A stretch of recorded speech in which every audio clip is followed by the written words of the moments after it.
Hi guys, Genki desu. I just want to bring you a quick video on the recent news about Final Fantasy VII Rebirth. So, let's go through some points. Please like and subscribe. So, there are 2 points I want to cover here in today's video, both on Final Fantasy VII Rebirth and its development, and it being a PS5 only game. So let's get to it. First, I want to talk about how fast the development is going for Final Fantasy VII Rebirth. The team has really got things streamlined after making Remake in around 3 years since it was taken over from CyberConnect 2 and brought in-house in Square Enix. The game was developed at quite a fast pace. Now that all the assets are mainly done and we already have the battle system worked out and the gameplay, it will be much easier to create the next 2 games in Rebirth and the last game in the trilogy. So I made a tweet about Kitase and Nomura-san's comments in their recent interview with 4Gamer, a Japanese gaming website. In the interview, Kitase and Nomura were asked about the development and how it's going. They asked, "In your comment the other day, Kitase-san said development is proceeding at an astonishingly fast pace for such a large-scale HD title. How is development going?" Kitase-san responded, "In the Final Fantasy series until now, after the development of one of the titles was completed, only the core team of members remained, and many other staff members were transferred to other teams within the company. This time, for the Final Fantasy VII Remake project, we decided from the beginning to make the game in installments. So the team that created Final Fantasy VII Remake kept their teamwork, know-how, and momentum, and started work on Final Fantasy VII Rebirth, so the development progressed very quickly. Also, after the release of Final Fantasy VII Remake, this team also developed the PC version and Final Fantasy VII Remake Integrate. So in reality, Final Fantasy VII Rebirth is able to be released in a span of 2 or so years." Also, Nomura added, "Currently, of course, we are developing Final Fantasy VII Rebirth, but we have already started working on things such as the plot and script for the 3rd game. So for the development team, even though we are calling it a trilogy, it feels like we've been making it continuously without pause." From this answer, we can see how smooth the development is going since moving to the PS5 and continuing their progress from the previous game, which was Remake. They've already started work on the 3rd game. It's crazy how fast the development is going. Hopefully within the next 2 years, and then after that another 2 or 3 years, we will have entire trilogy being released. Another interesting point is how Square Enix have changed the system of development. Usually after making a game, the team members would move to other projects within the company.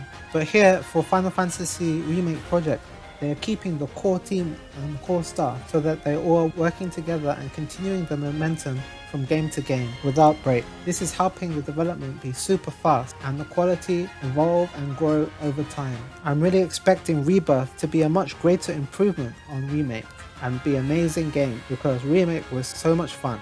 We have a lot to look forward to in this next game. I can't wait. Next, I would like to talk about another point that Kitase spoke about, this time in his interview with Gamer website, another Japanese gaming website. Here he was asked about why Rebirth is only on the PS5. The question was, "Final Fantasy Rebirth was decided to be PS5 only from the beginning. Can you tell us the reason why?" Kitase-san responded, "Of course, the quality of the graphics is a factor, but there's also the SSD access speed. As those who have played the original can imagine, the story proceeds in a vast world after escaping Midgar.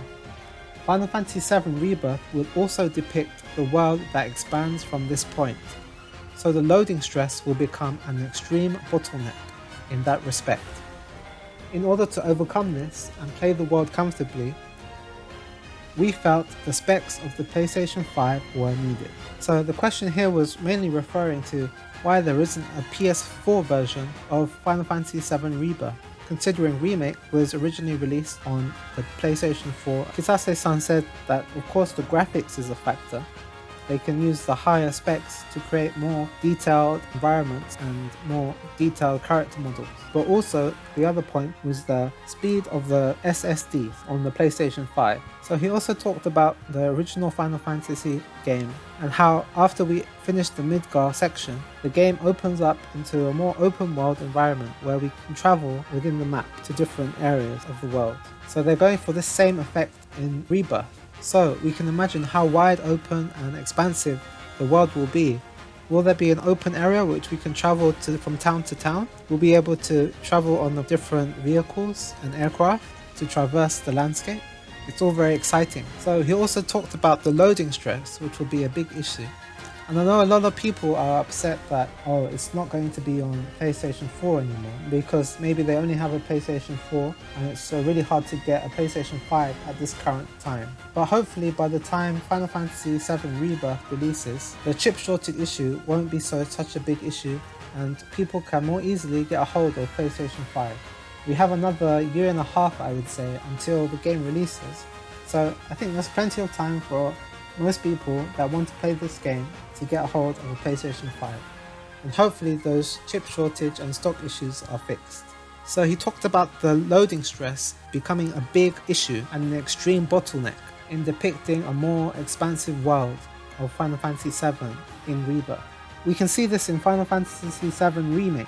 Going between different areas either had massive loading screens or they would have areas where we had to shimmy through really narrow gaps very slowly in order to progress to new areas in the world. For example, in Sector 5, the town where Aerith lives in, there was a little gap where the kids were guarding that we had to shimmy through to get to an area where we could do the box breaking game and we could do some more side quests. So hopefully in Rebirth, those kinds of areas where we have to shimmy slowly through will not be needed. We can easily access freely without loading times new, massive, wide open areas. So that's what we're looking forward to, with it just being a PlayStation 5 exclusive. And hopefully this will make development much easier.